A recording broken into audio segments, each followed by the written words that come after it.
Ladies and gentlemen, welcome back to another episode of StarCrafting. My voice's entertainment value is rivaled only by that of a slinky, and you're watching StarCraft Inc.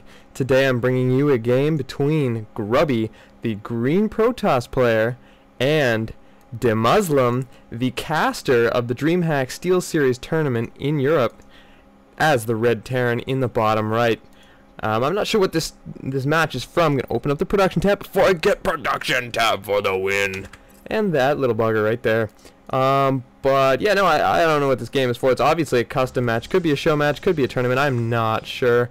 Hey, happy Victoria Day to all of you guys. For those of you who do not live in Britain or Canada or any of those British colonized places, Victoria Day is a day where we celebrate Queen Victoria's birthday, and we celebrate by taking the day off work and blowing shit up in our backyard and drinking copious amounts of alcohol. Yay!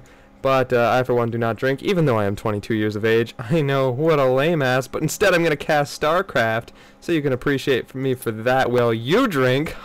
Trade-off! But anyway, I hope this is a good game. Once again, got it from Gosu Gamers, and if you haven't noticed, my voice is so clear today. It's because I'm using my studio mic and not my headphone set mic. So you will not be getting those ridiculous poffs and stuff from my P's and T's. But yeah, no, I have never seen EGDemuslim play. You know, I know who he is because I've seen him cast, but I've never watched his games. And I've never even heard of Grubby. So I would be very interested to see how this turns out. Now, this is a very highly rated game. Got it from Gosu Gamers, like I said, with over 1,000 downloads, which is pretty high for Gosu Gamers. That's generally how I decide what to cast. Something with a lot of downloads means people have talked about it and passed it around, so generally worth watching. So Grubby is going to be getting a good scout around this base. He sees that there's one gas and not two, so we're not going to see some stupid early factory play or anything like that, because we would see the second gas already. So that's one thing that you guys should keep in mind and remember. Second gas says a lot, so it's not always a waste to scout this early. We do see the cyber core going down without a second gas, so once again, not looking at anything too tech heavy. If we were going to see DTs or void rays or anything like that, we would already see a second gas to standard builds. A little ballsy SCV here from EGDemuslim. I think he wants him to pull probes and waste that mining time, but you know, Grubby's not too upset with visitors. He's cool with that. He's cool with that. He's like, take a seat, man.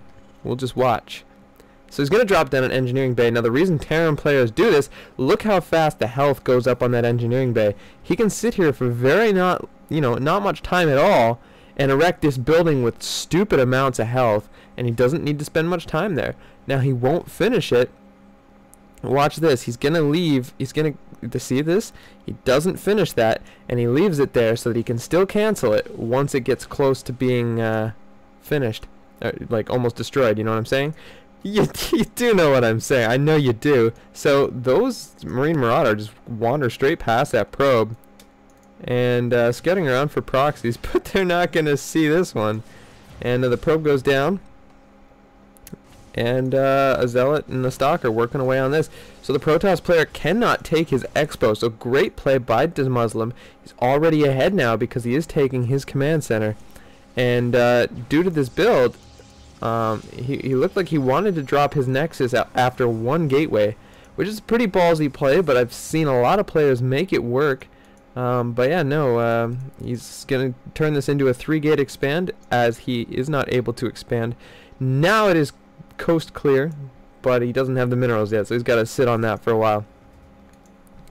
And I like the bunker placement from EGDemuslim. You know, nothing fancy, but nothing stupid either. But what do you expect? He is a very high level player, and he does know the game because he casts it, he watches it a lot, and I wouldn't put it past him. So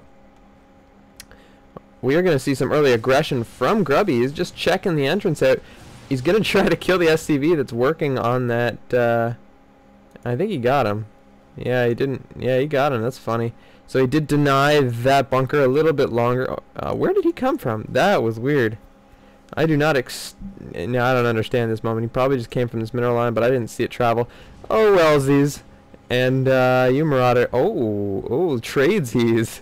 Oh, the Marine got the shaft. Yikes. Oh, I don't know how he's gonna explain that to his kids.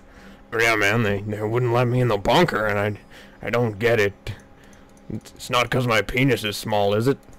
But, yeah, enough penis jokes for now. It's Victoria Day. We don't do that until we're drunk. That's the other thing that's great about, you know, not drinking. I know, I remember everybody who touched my penis. But, can't say that for all my friends. So a nice little drone transfer, probe transfer, SCV transfer, Macho Man transfer from Grubby to his expansion. And he's not sitting on a lot of units. This is a lot of units coming out for EGDemuslim. And I don't see Grubby having enough to deal with it. He might have to let his expansion go. He is warping in quite a few sentry. I'd like to see how Grubby deals with this.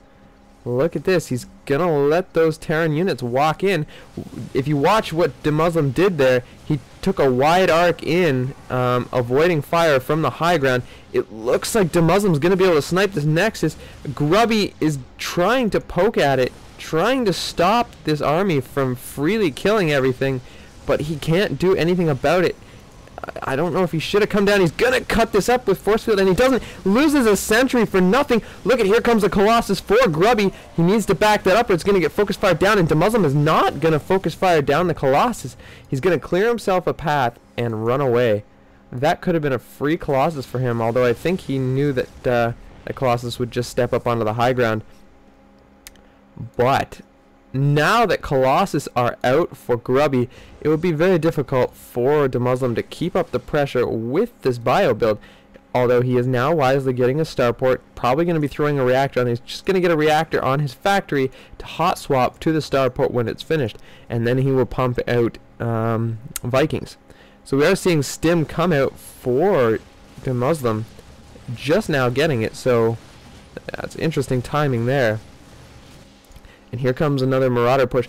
Gonna try to snipe this Expo. And despite the fact that there are two Colossus, do they have weapons? No, they don't. Wow. They cut that guy's health down pretty damn quick. I did not expect that. So, yeah. I did not know that EGDemuslim was on EG. That's interesting. The way he talks about Idra, it doesn't really seem like they're on the same clan, but I guess it doesn't force them to be friends. Look at all the mules that just came down for EGDemuslim. Excuse me while I yawn. Yeah, I don't think EGDemuslim's been on top. We do see a warp prism. I don't think that's going to do much, but it's interesting. He's not going to open it up. He's just going to sit it in the corner here. Those zealots are quickly going to get shut down, but he did get some SCV kills, 3 on that zealot alone, and EGDemuslim was forced to pull his SCV line, so I guess that was worth it. Did that warp prism? The warp prism might not escape. The warp prism goes down to the lone Viking. Very good chase down by EGDemuslim. Convenient that he had those Vikings for the Colossus to deal with that warp prism. This pylon's still here, which is funny to me. And why am I so tired? Oh god, I'm always tired. I suppose it would help if I had a regular sleep pattern, but I don't. And we are going to see Thermal Lance coming out for Grubby. And more Colossus. He's getting his... He needs to stop at 3 Colossus. 3 Colossus is a good rule of thumb, because once you have more than that, it becomes wasteful when your opponent just masses Vikings, and your Colossus go down way too fast. But there we go. It does look like he's gonna stop. Holy balls, Batman!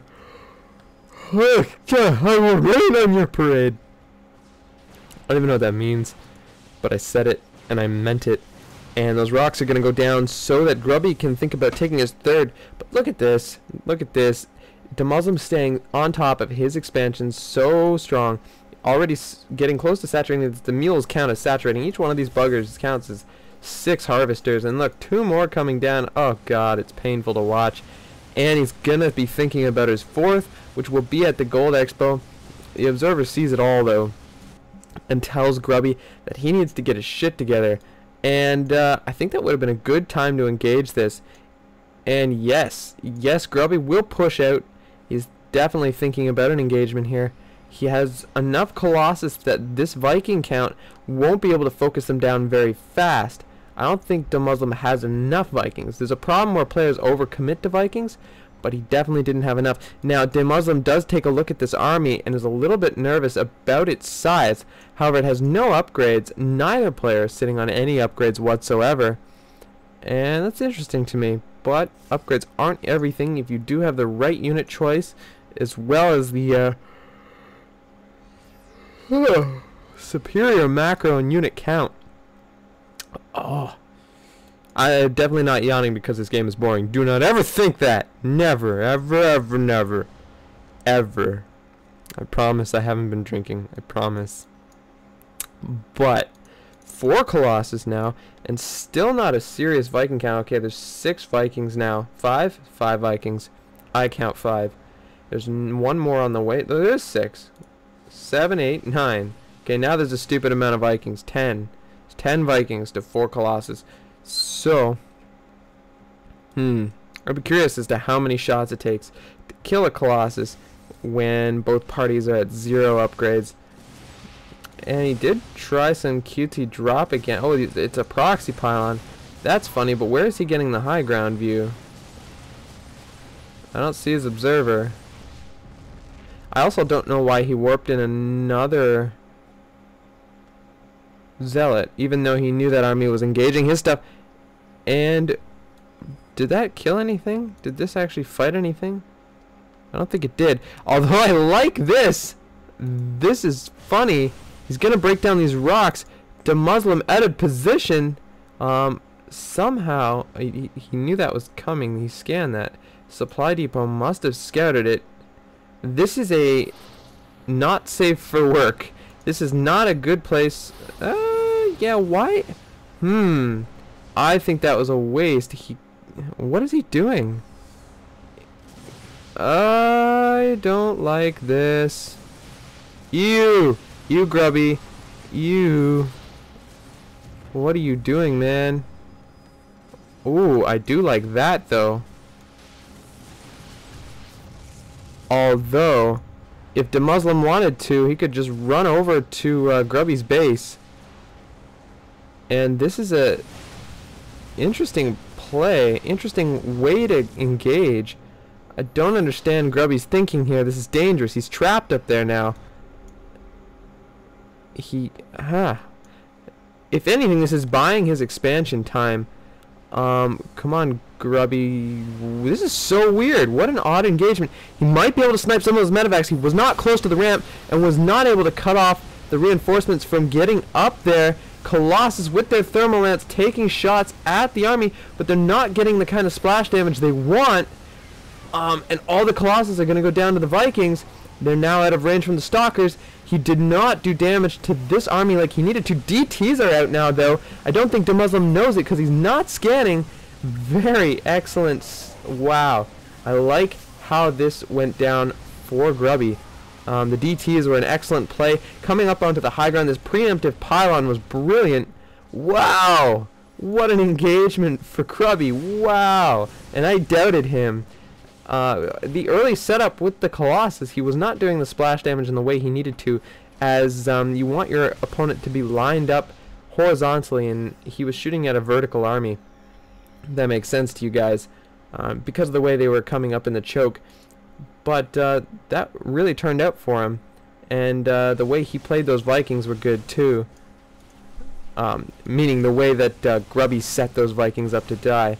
I think it was a little bit of mismicro by EGDemuslim, but on the other hand, it was good play by Grubby. Now Grubby is letting his bank accumulate a little too much, and he is preemptively breaking down those rocks because it would be nice to have a nice fluent path through here. This pylon is still up, and he will be able to continue DT harassing. However, he is now taking his 4th base. I like this. So his 3rd expansion, his 4th base total. And this is completely saturated, so that is good too. On top of his macro, well, he pushes. And very impressive. Very impressive.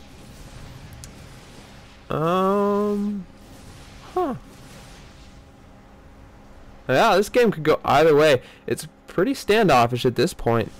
And he's going to be thinking about his 5th at the gold.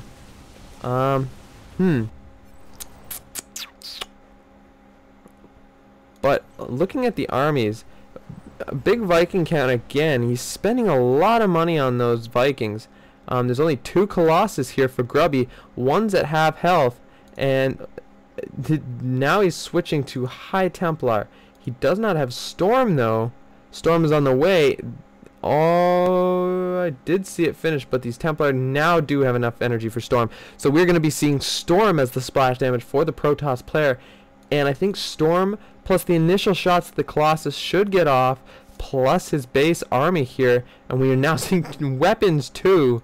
Very nice. However, I think he should be getting armor. That's just me, but weapons will suit the Colossus nice. A scan going down, so he isn't forcing EGDemuslim to waste that scan. We do have a Ghost Academy for EGDemuslim, and I do see 1 ghost in that army with enough energy for EMP. So this will come down to a little bit of a micro fest for the Protoss player. He cannot let his High Templar get stormed, or sorry, EMP'd.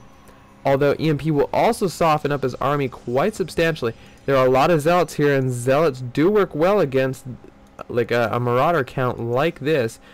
This is going to turn down into a wicked micro battle. Neither of these armies will do very well against each other straight up. It will become quite the stalemate. However, Grubby is bases ahead of EGDemuslim, so EGDemuslim really needs to outplay Grubby here. I would almost consider landing these Vikings after taking the shots at the Colossus. And he will have to have his scan ready because there are so many DTs mixed into this army, which is great. And what did we see happen with that High Templar? Storm going down. Oh, look at the storms go down on those Vikings. None of them have health left. Holy cow, look at that. What beautiful storms from Grubby. Grubby, I know I've never heard of you, but please forgive me. Storm going down on the Viking. Like, 1 more good storm will clean those Vikings up completely. And EGDemuslim can't get his EMPs close enough. He's gonna snipe the ghost. EMP goes down on the stalkers and takes away their shield. Now look at this concave that he set himself up for. Grubby is completely surrounding the Terran army. Storm's going down. Zealots coming in. Storm's cleaning up the Vikings. Colossus ripping apart the Marauders, and the Zealots in there too. Oh my god. What an engagement. And DT still left. What a one-sided fight. What were the upgrades for EGDemuslim's bio at the end? They were 2-1. And but he stuck. He stuck to this bio build, and he got punished by the Protoss Tier 3. Wow. Wow, what a great setup. So I like this play up here on the high ground, and what a beautiful engagement here. Great micro by Grubby. Very patient. Just 1 Templar at a time to deal with those Vikings, and a lot of missed micro from EGDemuslim. So I like this game a lot. Ladies and gentlemen, you're watching StarCraft Inc. I'm SSN Incarnum. Have yourself a happy Victoria Day.